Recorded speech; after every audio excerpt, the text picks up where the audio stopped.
오늘 여러분과 함께 은혜 보고자 하는 말씀의 제목은 성령의 역사의 마지막 단계라는 그런 제목입니다. 성령의 역사 시리즈로서는 12강 12번째 시간으로서 종결편이 되겠습니다.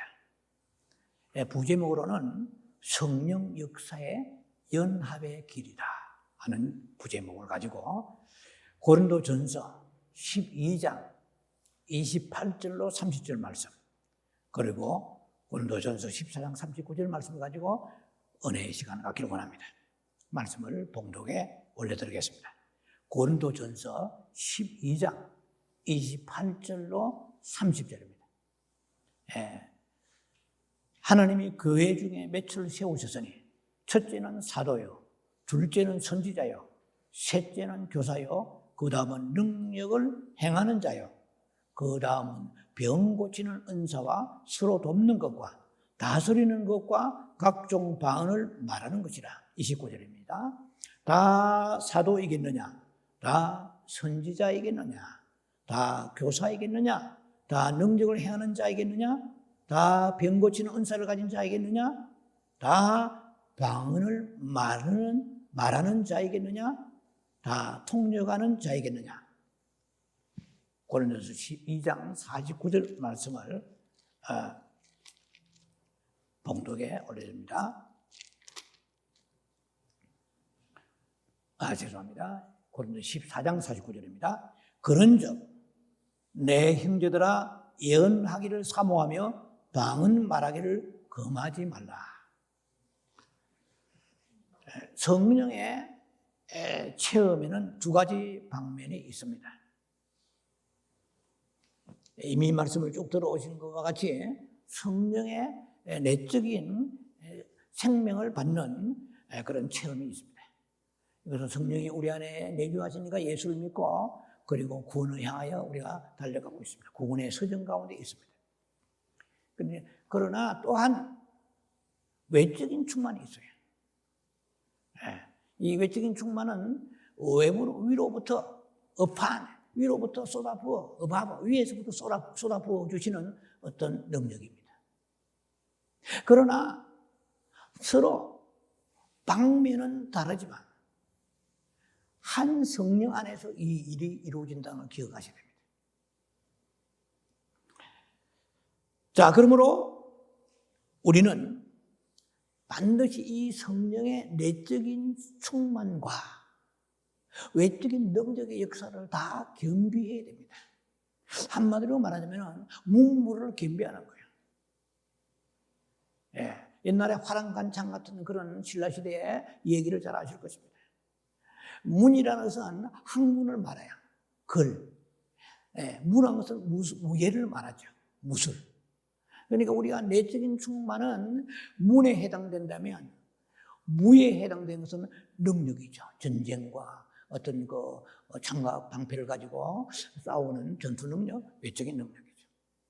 그래서 영적인 의미에서 무를 겸해야 된다 이 말이에요. 내적인 충만과 외적인 충만에 대해서는 지금까지 시리즈로 오늘 12번째 시간인데요.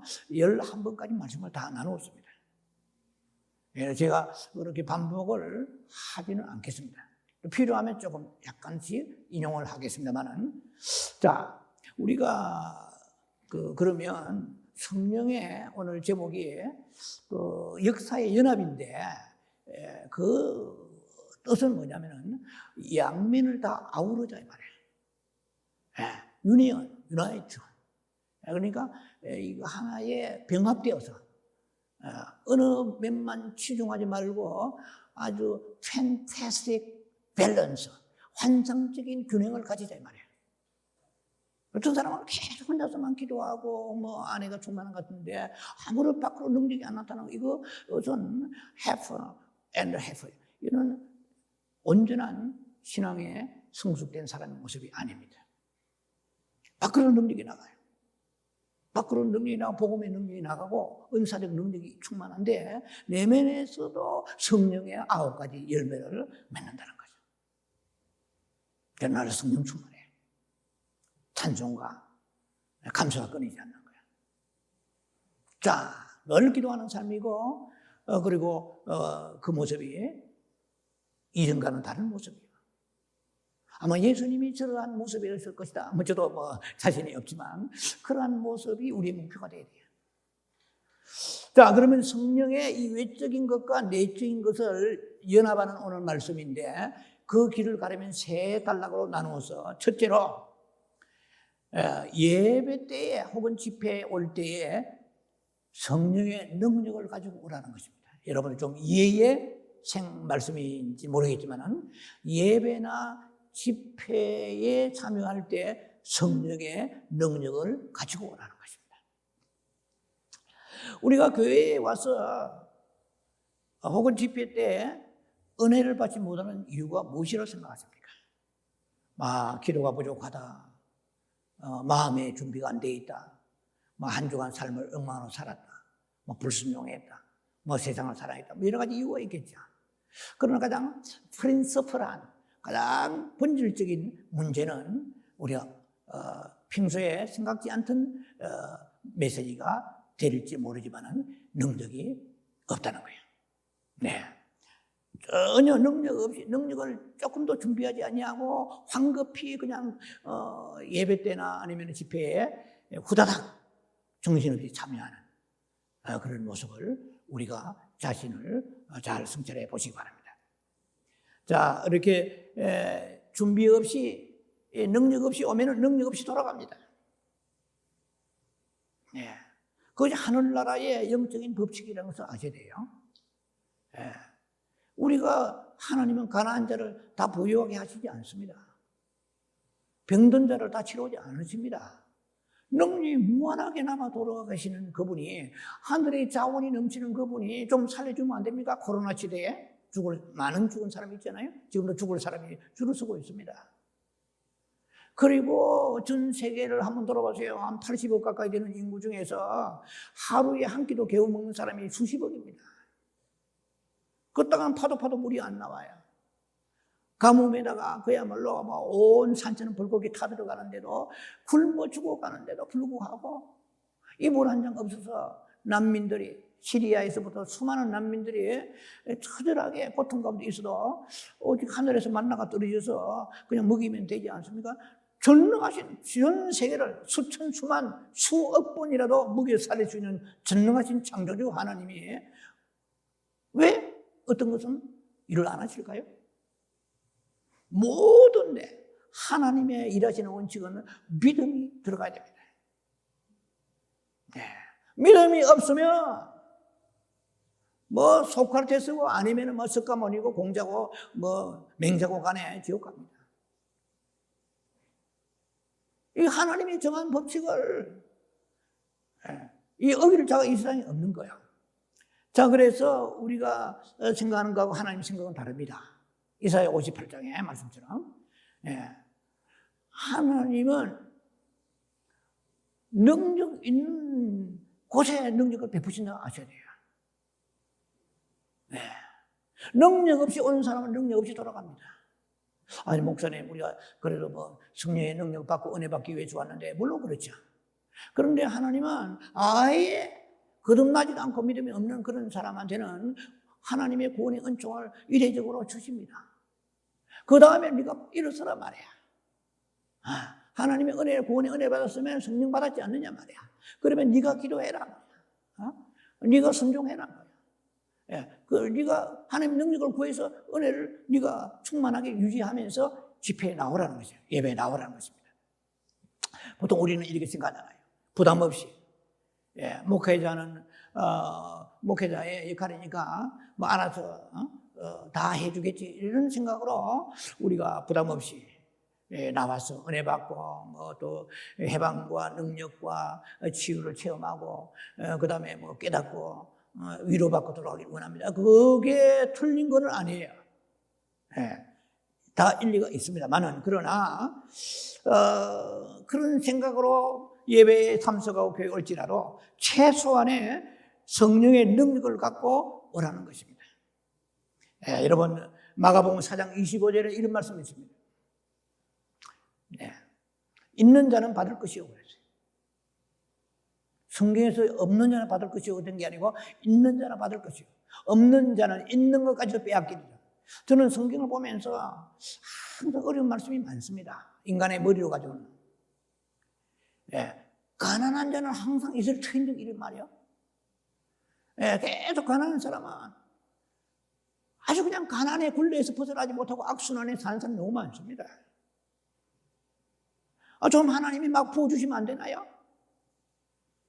평생 병으로 꼴꼴하게 살아가는 사람 너무 많아요. 자, 우리는 우리가 가져야 될 것을 가지지 아니하고 손만 내밀면 안 된다는 것입니다. 그래서 우리가 말씀에 증거하는 사역자들, 주의 종들에게는 굉장히 능력이 필요합니다. 목회자가 능력이 필요합니다. 그러나 일방적으로 우리가 목회자의 몫이니까 우리는 그냥 그 능력 없이 와도 된다고 생각하는 것이 이게 잘못된 생각이라는 것이죠. 그래서 작은 교회는 자꾸 작아져요. 큰 교회는 자꾸 커집니다. 있는 자는 더 주시는 거예요. 그러면 작은 교회는 그나마 사람도 얼마 안 되는데 능력 있는 사람이 많지 않아요. 아직 없는 데도 있어요. 문 닫는 교회도 많습니다. 이 합력하여 하나님 나라는 선을 이루지 사도 바울이 혼자 날뛴다고 되는 게 아니에요. 에베 6장 보면은 18절 이하에 보면 너희는 나를 위해 기도하란 말이야. 담대하게 복음을 증거하도록. 사도 바울이 너까지 뭐 영적으로 빈 껍데기 같은 너는 필요 없어. 내가 알아서 다 할게 이러하지 않았어요. 네, 합력하여 선을 이루게 하십니다. 그래서 능력 있는 성도들이 많이 오는 교회는 계속 부흥돼요. 제가 집회를 나가보면 성령의 능력으로 막 사로잡힌 사람들 오면은 그때 말씀을 강단에 딱 서면은 제가요 완전히 신학 박사요, 성경 주석 박사요, 막 성령의 말 어디서 말씀이 쏟아 내려올지 막 역사하시는 거예요. 그걸 느낍니다. 그러면은 막 제정신이 아니죠, 그야말로. 이것은 소위 말하면 영적인 시너지 효과예요. 이 시너지 이펙트, 스피리추얼 시너지 이펙트예요. 영적인 상승 효과입니다. 이 말은 뭐 누가 쓰는지 모르지만 제가 생각해요. 영적 시너지 효과예요. 하나님의 나라는 작용 반작용입니다. 리액션을. 레스판스, 리액션이에요. 영적인 반작용을 통해서 그 임파테이션이 주고받으면서 상승 효과가 나타나는 것입니다. 그래서요, NIM에 있는 에로헤드 에레나 큰 컨벤션 센터에 미국에서 세계적으로 유명한 그런 강사들이 베니인이라 이런 분들이 와서 3만 명씩 모인 곳에 가면은요, 예배도 하기 전에 막 사람들이 회개가 터집니다. 막 서로들. 뭐 찬송이 딱 시작하면은 벌써부터 막 쓰러지고요. 뭐 베니인이나 이런 강사들이 나오기 전에 역습자가 일어나고 이 군중의 그런 이 영적인 분위기가 굉장히 중요합니다. 그러나 뭐 참 몇 명 안 모이는 곳에 가뜩이나 사람도 엄썰렁한데 능력 있는 가져온 사람은 없어요. 그러면은 능력을 우리가 가져갈 텐데, 더 큰 능력을 가져갈 텐데 이런 악순환이죠. 그래서 누가 능력 있는 자를 보내주시옵소서 그걸 기도할 게 아니라 주님께서는 네가 능력자가 되라. 저는 이 한 30년 이상 강단을 지켜서 오면서 느끼는 것입니다. 성령에 사로잡힌 단 한 사람이 있으면 그날 말씀이 달라져요. 자, 그래서 우리가 오늘은 이 능력하지만 이걸 확실하게 우리가 알고 갈 때에 우리는 더 큰 능력의 상승 효과를 거두게 될 것입니다. 많은 경우의 성도들이 집회나 예배에 올 때에 어둠에 속한 사단의 왕국의 어떤 한 부분들을 가지고 묻혀 들어오는 거예요. 그래서 악한 세력들이 그들과 함께 들어온다는 것을 알아야 됩니다. 한 주간 신령한 삶을 사는 것이 아니고 세상에서 수많은 영적으로 힘든 사람들과 부딪히고 살다 보면 나도 모르게 많은 것이 묻어서 들어오게 되는 거예요. 그러므로 예배라는 것이 그냥 언덕 위에 뭐 하얀 교회에 첨탑이 있고 거기서 땡땡하고 좀 울리고 평화로운 그런 것이 아니에요. 교회는 영적인 전쟁이 일어나는 것입니다. 그러므로 인하여서 내가 그 사역을 보다 하나님 앞에 나와서 그 어떤 그 상승적인 효과를 가지기 위해서는 우리는 하나님 앞에 능력을 받아야 되는데요. 이제 그것은 이미 제가 말씀드렸습니다. 길게 하면 시간이 갈 것 같습니다만 우리가 능력이 필요하다는 느끼게 되지. I need the power of the Holy Spirit. 나는 성령의 능력이 필요합니다.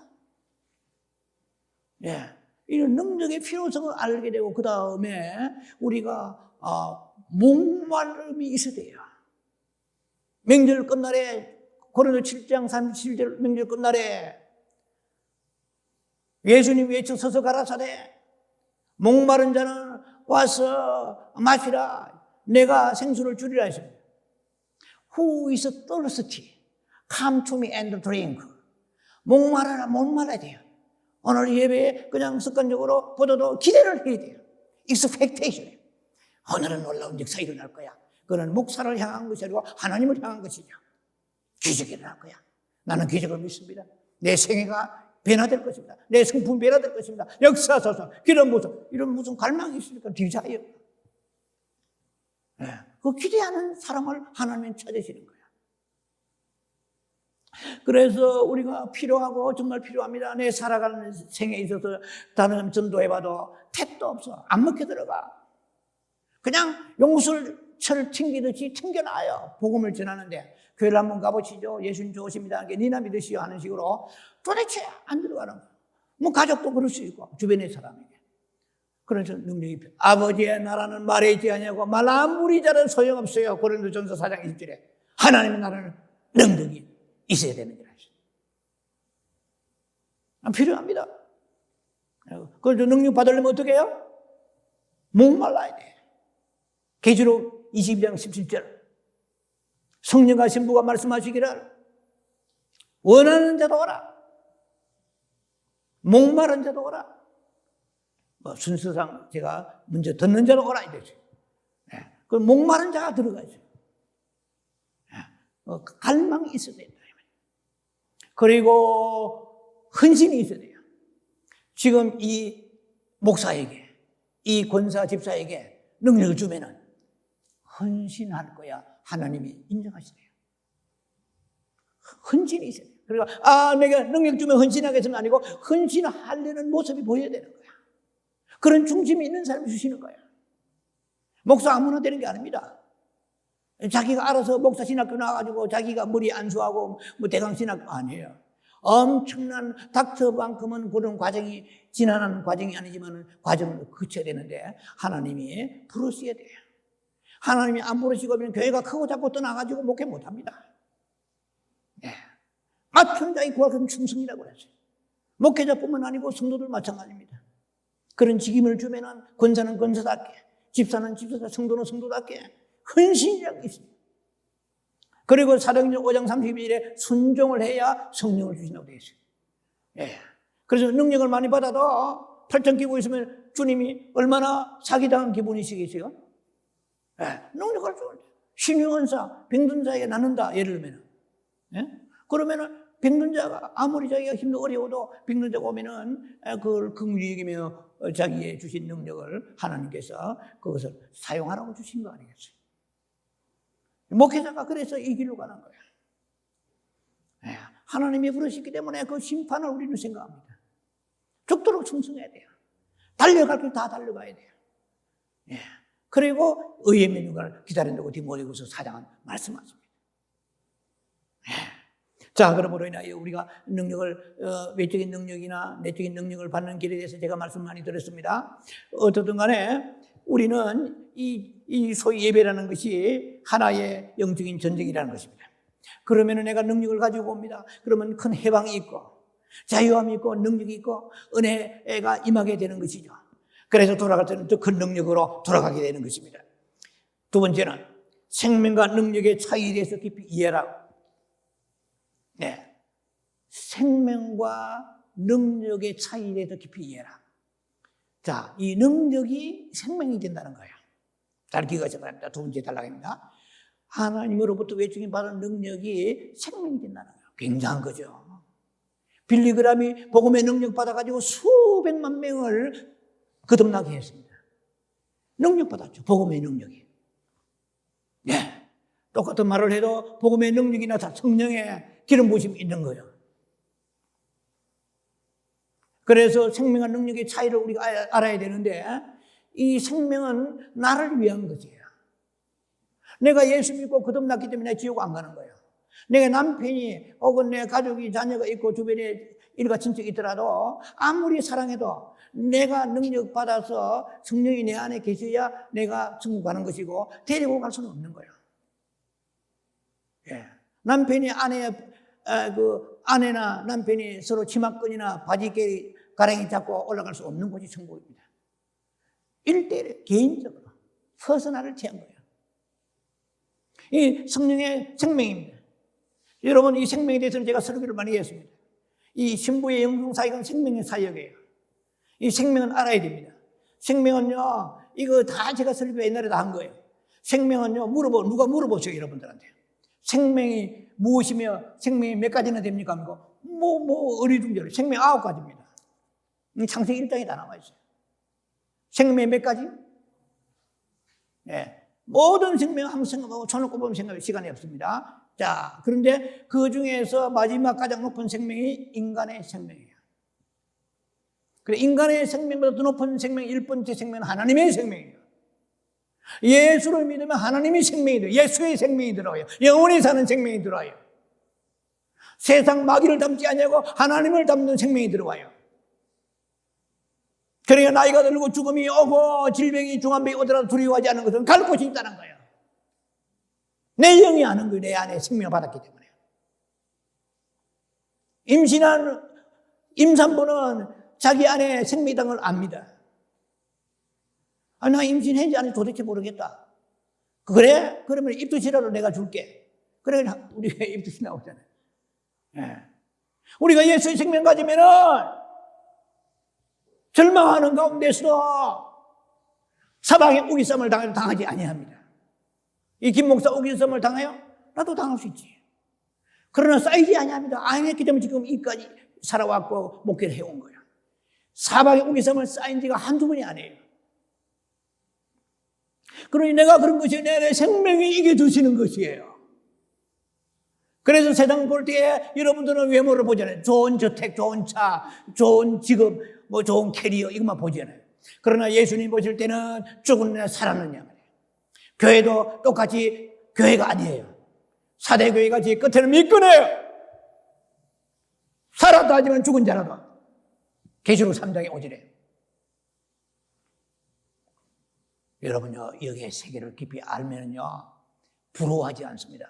부러워하는 것은 주님의 말씀이 부럽지, 세상이 부럽지 않은 거예요. 뭘 비교하면 안 돼요. 라오디게 교회도 마찬가지예요. 이거 설교를 우리가 자주 인용하는 말씀이죠. 네, 모든 거 다 가진 것 같지만 실제는 죽은 자로다 그래요. 사람도 마찬가지예요. 남이 볼 때는 모든 게 행복해 보이지만 실제로 안에는 폭사 가서 골마 터진 사람이 한두 명이 아니에요. 우리 안에 생명이 있으면 생명은 결박당하지 아니하고 생명은 소망입니다. 예수와 소망이듯이 이 생명은 예수예요. 예수는 절망하지 않습니다. 질병이 와도 두려워하지 아니하고. 그러니까 여러분들 병이 들면은 별로 약부터 챙기려 하지 마시고 병원부터 자꾸 통밥을 돌리지 마시고 기도를 하셔야 돼요. 물질이 어렵습니다. 회개부터 하시고. 왜 어렵습니까? 네가 심으느냐? 많이 심은 자는 많이 거두리라. 너는 적게 심고 적게. 고린도서 9장 6절 성경을 많이 알아야 돼요. 그래야 부자 돼요. 성경 보면은 저는 평신도 같으면 막 부자가 막 눈에 보여요. 왜? 성경에서 얘기하니까. 니 많이 거두고 싶지? 아멘! 이 1000명 모아보세요. 10,000명 모아보세요. 여기에 많이 거두고 싶지 않아서 나오세요. 아무도 없어요. 그러면 그 다음에 주님 말씀하십니다. 목회자가 많이 심는 자는 많이 거두리 하면 그때는 조금 마음이 식어지는 거예요. 성경 원리가 다 나와 있습니다. 가난한 이유가 있어요. 야고보형 백납기를 기도하라 서로 죄를 회개하며 그 병이 든 이유가 많지요. 귀신의 역사, 실수, 그 다음에 이불 안 덮고 가서 배를 걷어차가지고 배앓이하고 여러 가지 많겠죠. 그러나 그 밑에는 또한 죄가 있다는 것도 성경은 말씀하십니다. 그러니까 우리가 무슨 병이 오면은요, 죄를 지어서든 아니든 일단 회개부터 해놓고 보는 게 좋습니다. 그게 안전빵입니다. 왜? 또 죄를 많이 짓잖아요. 네. 우리가 원인 모르면 성경대로 하면 돼요, 무조건. 자, 그래서 우리는 생명과 능력의 차이는 생명은 나를 위한 것이에요. 자, 이건 굉장한 것입니다. 내 부부간에 우리 같이 살아도 내 생명, 예수의 생명이 들어와야 나는 가는 길이 달라요. 그래서 부부는 같이 가라고 부부를 만들어 주신 거야. 천국에 가서 부모 찾아봐도 없고 사랑하는 아들이 없고 사랑하는 남편이 없다고 그러면은 비참한 것에 천국이 비참한 곳으로 전락해서는 안 되겠죠. 그래서 you and your household you will be saved. 너와 너 집이 구원 얻으리라. 노아가 8식구 들어갔단 말이야. 봐라, 그러니까 목숨 걸고 기도하고 선한 행실로 구원의 역사가 있도록 축복하라. 아, 다르다. 내가 우리 아내 같으면 예수 믿겠다. 내가 저 아줌마 같으면 예수 믿겠다. 이래 돼야 되는데 참, 니나 잘 믿으시 하면은 이거는 능력이 없는 거예요. 내 생명만 겨우 유지해가지고 근근히 살아가는 거예요. 이래가 주님 앞에 섰을 때에 아버지 뜻대로 행하지 않는 데는 결코 천국에 들어갈 수 없어. 어떻게 되겠나? 바리새인이나 성경보다 더 의가 낫지 않냐면 마태복음 5장에 이 설교는 다 했어요. 제가. 결단코 결단코 천국에 들어갈 수 없다고 성경 말씀하잖아요. 그러니까 근근히 살아가는 생명이 되어서 안 되고 충만한 생명이 돼요. 막 충만하다 보니까 뭐가 어떻게 돼요? 열매가 막 맺는 거예요. 우리 기도원에 있는 항상 제가 잘 잊어버리는데 대추 대자가 살 생각이 잘 안 나요. 걸음을 주고 잡초 뽑고 뭐 물 주고 이러니까 얼마나 주렁주렁 많이 하는지. 그런데 새들이 거의 다 파먹어버려요. 좋은 거는 새가 다 와서 먹더만 시식을 해버려요. 열매가 그러니까 심은 대로 거두는 거거든요. 자, 그래서 능력이 우리가 없어도 신앙생활은 근근히 살아갑니다. 그래도 종교생활하죠. 네.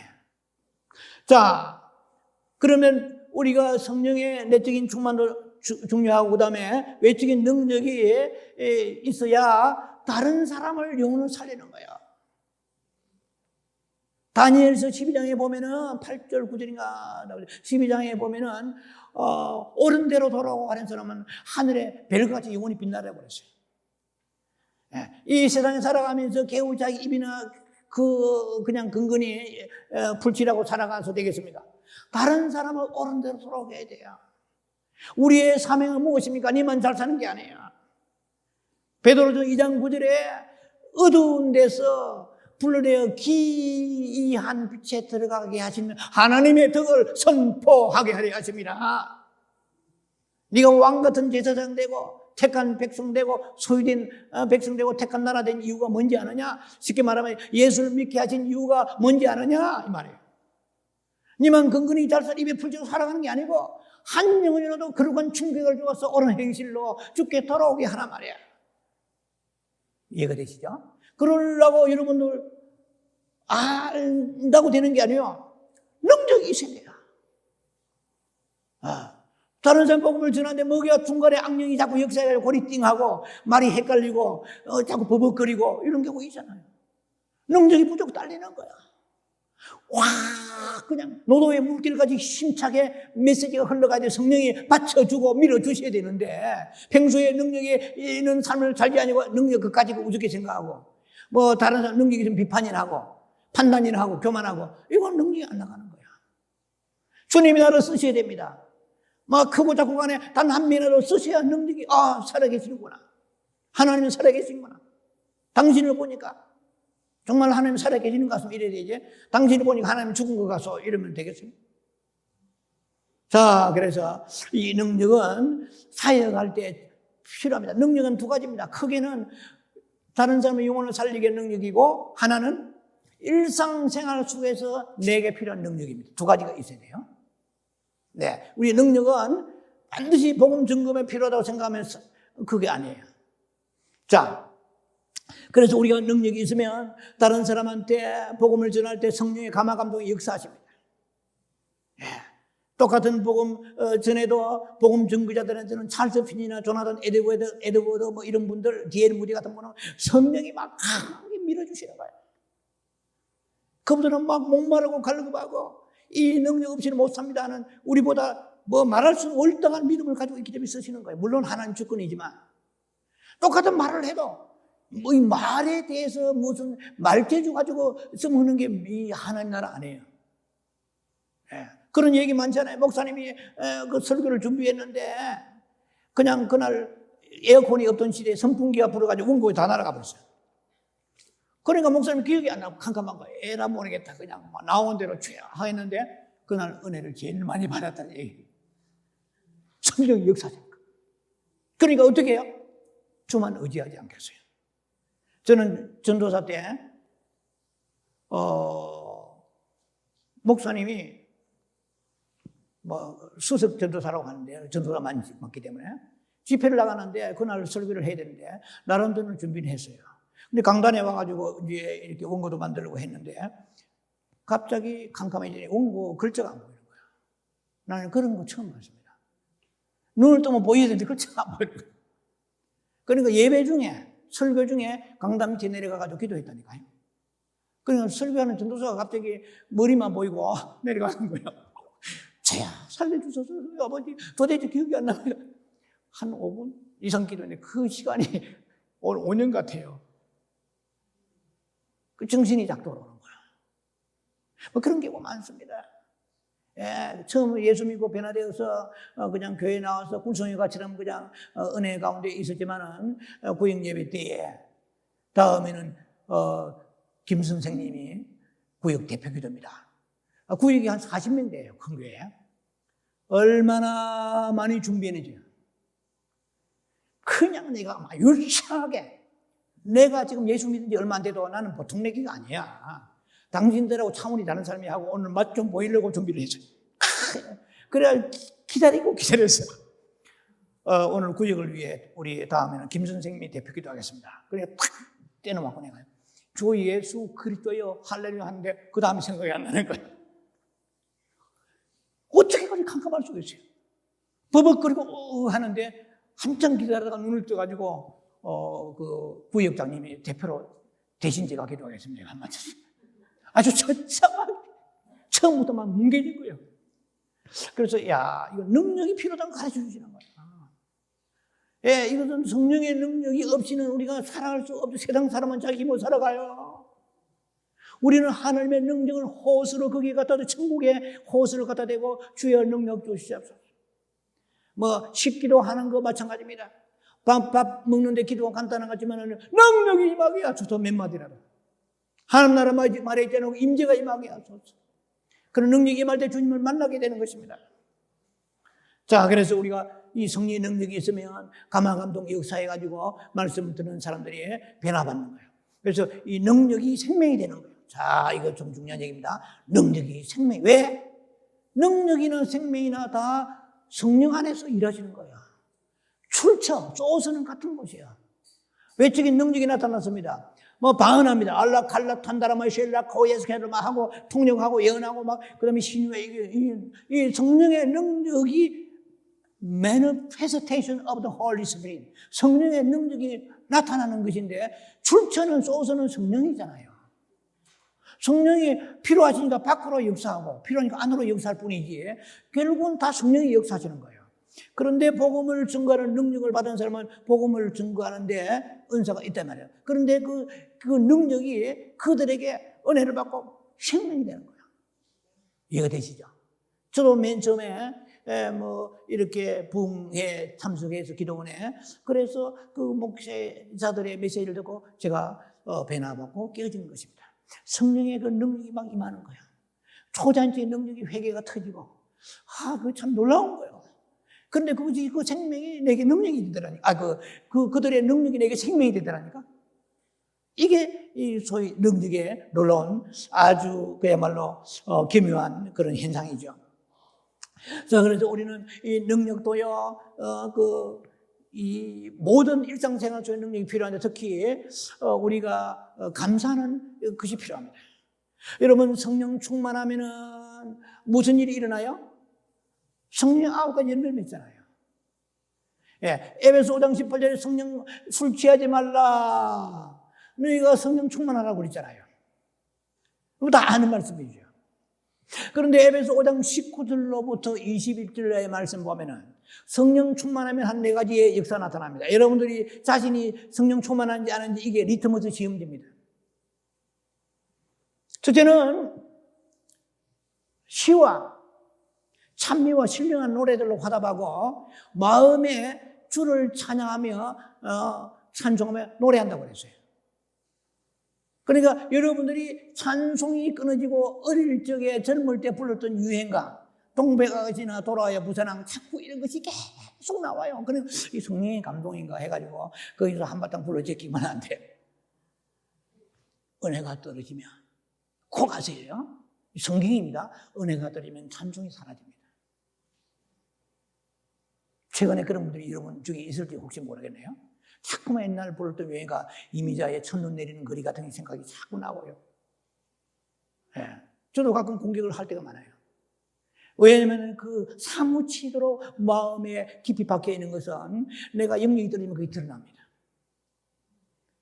제가 대학 시절에 서울에 올라가서 그 공덕동 산꼭대기에서 그 친척집에 대학 첫 번째 이제 학기를 시작할 때 쌀자루 메고 이불 메고 올라갔는데 서울 마포역에 내리라 이런 시간이었는데 그런데 첫눈이 내렸어. 그러면 여러분 무슨 노래가 나올지 여러분 딱 알 텐데 첫눈 내리는데 난생 처음에 촌놈이 서울로 올라가서 이제 대학 입학하려고 이제 며칠 앞두고 이제 산꼭대기로 올라가려고 하는데 버스에 내려가지고 올라가는데 눈이 설경이 가바다 야스나리에 설국같이 설경이 다 펼쳐 있는 거예요. 그리고 올라가려는데 이미자의 노래가 나오는 거예요. 첫눈 내린 이런 노래가 딱 나오는데 얼마나 내 마음에 애절한지. 이게 낯선 곳에서 첫눈이 내리니까 제 얘기를 넘어갑니다. 이게 내 마음에 박혀 있는 거예요. 그래서 제가 목회 생활하면서도 은혜가 떨리가 하면 이 노래가 떠올라요. 또 눈이 내릴 때는 이 노래가 떠오르는 거예요. 그래서 성령 충만하면 성령이 지워주시지만 성령의 능력이 떨어지게 되면 여러분들이 옛날 즐기던 그런 그 추억이 자꾸 떠올라서 눌려버립니다. 이건 굉장히 여러분 영적으로 이런 조심해야 됩니다. 그냥 슬그머니 따라가면은 결국 유행가가 나중에 더 깊은 유행가로 자꾸 번지게 되는 거. 예. 자, 일상생활 속에서 우리가 이 감사란 것이 성령 충만하면 뭐가 있습니까? 범사에 감사하다고 그랬어요. 에베소 5장 19절 이하에. 그럼 여러분은 감사가 떨어지고 불평이 나옵니까? 성령 충만하지 않은 거예요. 이 감사하는 게 얼마나 중요한지요. 저 기도하면서 하나님 우리가 예수 믿는 우리들에게 중요한 것이 뭐가 중요하겠습니까 하는 것을 많이 기도해요. 그 중에 하나가 뭐냐면은 너희가 늘 하나님께 감사해요. 예, 그래서 제가 좋아하는 말씀이 시편 50편 23절입니다. 감사로 제사 드린 자가 뭐 어떻게 해야 하나님을 영화롭게 하겠습니까? glorify, honor. 어떻게 하나님 명예롭게 하고 영화롭게 하겠습니까? 그러면은 네가 하나님 앞에 그렇게 하려고 그러면은 구체적으로 감사라. 감사로 제사 드린 자가 하나님을 영화롭게 한다. Those who sacrifice. 감사로 제사 드린 자가 thank offerings라고 하는 S가 붙어 있어요. 복수입니다. 감사로 thank offerings 하느니 감사로 제사 드린 자가 나를 영화롭게 한다. 그러니까 감사를 많이 하면 하나님이 영화롭게 한대요. 할렐루야. 그러면 불평하면은 빨리 불평을 회개하고 감사하세요. 그런데 특히 예배 드릴 때 감사로 제사 드린 사람은 분명히 성경에 이렇게 되어 있습니다. Sacrifice, thank, offerings. 신명기 16장 16절에 빈 손바닥 가지고 나오지 말한 거예요. 공수로 내게 보이지 말한 거예요. 예물 들고 나오라는 거예요. 그리고 감사로 제사 드린다 말은 뭡니까? 감사 예물로 주님 앞에 나와서 예배 드린 자를 하나님이 안음이 나를 영화롭게 한다고 그랬어요. 굉장히 중요한 얘기입니다. 예, 11조는 법이요. 그런 감사는 상급이요. 축복이요. 자, 그래서 신호등 파란불 지킨다고 해서 여러분들 국가에서 상이 나옵니까? 11조 감사고 격이 다르다는 것이죠. 어떠든 간에 감사로 제사 감사 예물로 가지고 예배 때마다 빈손 나오지 않고 나오는 자에게는 주님 말씀하십니다. Call on me in the day of trouble. I will deliver you. 환난 날에 네가 나를 부르라. 내가 너의 문제를 해결해 주리라. 할렐루야. 우리는 하나님 앞에 나와서 어려우면은 부르짖고 해결하기를 해주시기를 바랍니다. 근데 성경적으로 보면 환난 날에 네가 나를 불러서 응답받으려면은 네가 예배 때에 빈손 나오지 마라 그래요. 이거 성경입니다. 예. Thank offerings in the day of trouble.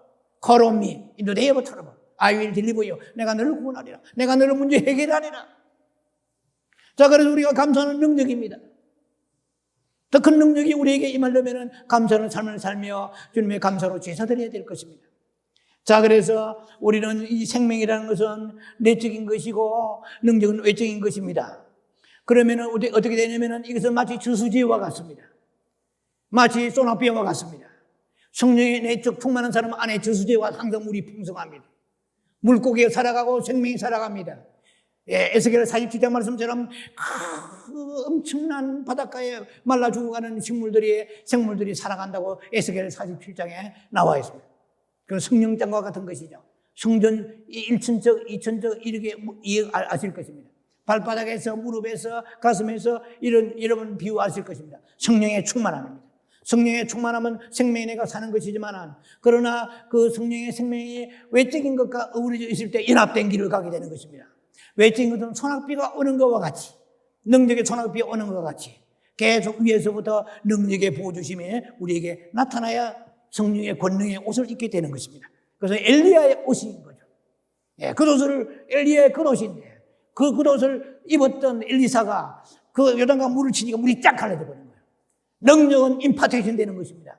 위로부터 내려오는 것입니다. 사람을 통해서 일도 하시지만 그래 주의 종들이 안수하는 이유가 거기 있는 거예요. 안수는 참 좋은 것입니다. 예, 예수님도 안수하셨습니다. 스트레치 아웃 해가지고 Your hand to heal. 성령의 능력으로 당신의 손을 내밀어서 안수하여 주시옵소서. 그건 예수님이 살아계실 때죠. 지금은 주의 종들에게 그 능력을 위임해 주셨습니다. 사도들에게 또 주의 종들에게. 그래서 주의 종들이 예수 이름으로 받는 사람은 믿음으로 받아야 되고 또 안수한 사람도 성령의 사도행전 4장 30절에 거룩한 종 예수 이름으로 손을 내밀어 주의 손 얹어 주시옵소서. 제가 손 얹어 주께 손 얹어 주시옵소서. 능력이 나가게 하소서. 목사가 능력이 있는 것이 아니고 믿음을 가지고 하면 주님이 질서를 따라서 일을 하게 되시는 것입니다. 자, 그래서 세 번째 성령의 역사에 나타나 연합된 길을 가려고 그러면은 고린도전서 12장에 30절만 읽습니다. 다 뱅고치는 은사가 있겠느냐? 다 방언을 말하는 자에게 다 있나봤어요. 자, 그래서 제가 고민을 많이 했습니다. 이 부분은. 저는 개인적으로 볼 때는 성령 세례 받은 증거는 방언이라고 믿습니다. 그런데 성경에서는 성령 세례를 받아도 방언을 못한 사람이 있다고 얘기하니까 조금 약간 실망스럽더라고요. 예. 사람이란 참 그런 것 같아요. 자기가 믿는 것이 성경에 있으면 할렐루야 하는데 자기가 지금까지 믿어왔던 것이 약간 방향이 틀면은 주여 이런 마음이 오더라고요. 저는 은사를 체험해서 지금까지 왔기 때문에 대부분이 이 방언하는 사람들은 성령에 체험한 사람들이에요. 근데 성경에서는 이 고린도전서 12장은 은사장이에요. 성령 세례 받은 사람의 얘기예요. 그런데 많은 9가지 은사가 있는데 그 중에 다 방언을 말하는 자겠느냐 이랬단 말이에요. 그리고 혹한 우리 주변에서 성령 세례 체험을 해도 방언을 못하는 사람이 있을 수 있다는 거예요. 그러나 방언을 바른 방언, 옳은 정당한 정상적인 방언을 하는 사람은 다 성령 세례를 받은 사람이라고 저는 생각합니다. 이해가 되세요? 그런데 이 성령의 사역에 대해서는 두 가지 견해가 있습니다. 제가 디테일하게 얘기는 하지는 않습니다. 예, 이거 근본주의자가 있고 은사주의자가 있습니다. 예, 소위 말하는 은사주의자는 카리스마틱 무브먼트. 예, 이것은 이 은사 운동하는 그런 주의입니다. 이 사람들은 은사는 지금도 계속되고 있다. 대부분의 성도들이 그렇게 믿죠.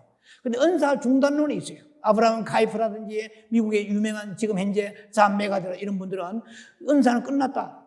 예, 신유도 끝나고 방언 예언 다 끝났다. 이 두 파가 있습니다.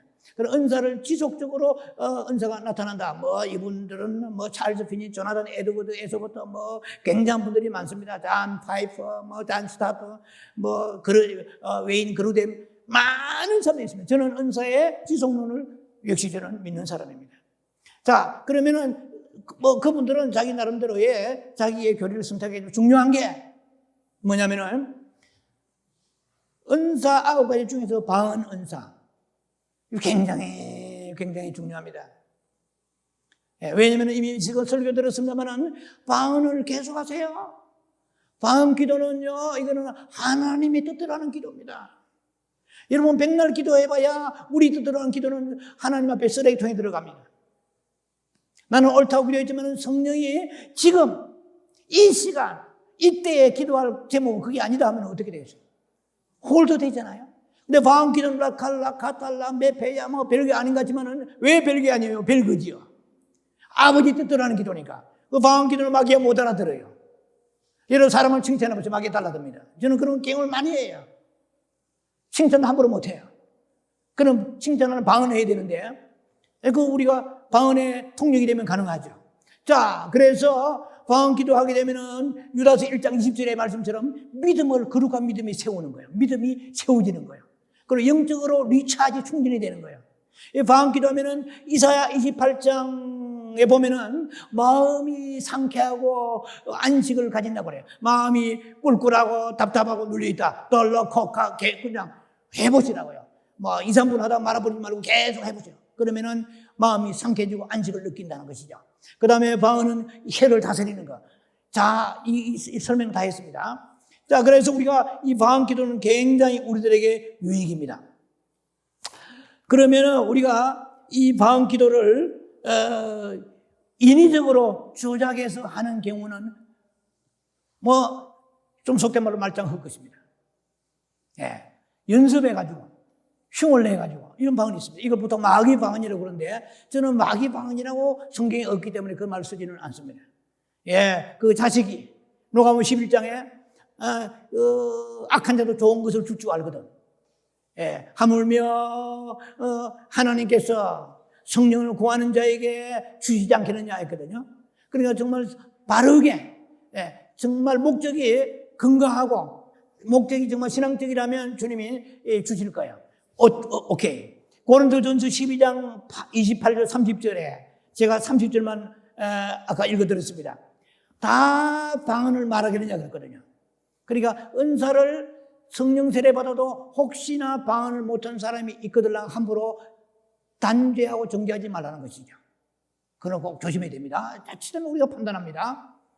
방언 못하니까 성령 세례 안 받았다 할 수는 없다는 거예요. 혹간 거의가 방언하면 성령 세례 받지만은 혹간 방언해도 거짓 방언, 조작된 방언 하는 사람들이 있습니다. 이런 사람 특징은 자기가 알아요. 자기가 해도 허공치는 거야. 싱거워요. 그러니까 기도하다가 그만둬버려요. 그리고 몇 년 지나면 방언을 새카맣게 잊어버려요. 이거는 제가 볼 때는 이거는 성령이 주신 방언이 아니라고 생각합니다. 예, 하나님의 선물이기 때문에 받은 사람은 뭐 나중에 신다 하더라도 언젠가는 나오게 되어 있습니다. 자, 그래서 방언은 그렇게 쉬라고 주시는 게 아닙니다. 방언은 우리가 턱이 떨어지도록 방언해야 됩니다. 자, 그래서 고린도 14장 5절에는 너희가 다음 방언 말하기를 원한다고 그랬어요. 똑같은 사도 바울이 고린도전서 말씀합니다. 고린도 14장 39절에는 방언 말하기를 금하지 말라고 그랬어요. 자, 그래서 사도 바울이 기도의 신앙생활은 기도의 생활입니다. 한마디로 말하면. 그 사람 믿음이 있느냐 없느냐 여러 가지 있겠지만 지금 그 사람이 늘 기도의 사람이냐 이걸 보면 알 수 있습니다. 기도를 통 안 한다. 지식은 많은데 이건 제가 볼 때는 영적으로는 충만한 사람이 아니에요. 자, 사도 바울은 말했습니다. 예. 모든 사람보다 방언 기도를 많이 하고 하나님 감사하고 그랬어요. 고린도 14장 18절입니다. 자, 그래서 우리는 항상 하나님 앞에서 내적인 저수지와 같은 충만함을 유지할 뿐만 아니라 외적인 능력을 우리가 받았어. 다른 사람을 영혼을 살릴 뿐만 아니라 또 우리의 삶 속에서 감사하는 그 능력의 삶을 살기를 주의 이름으로 축원합니다. 그래서 이 두 가지가 잘 병합되어 나갈 때 문물을 겸한 그러한 신라의 화랑관창같이 문물을 겸한 영적인 아주 바람직한 성도가 될 것입니다.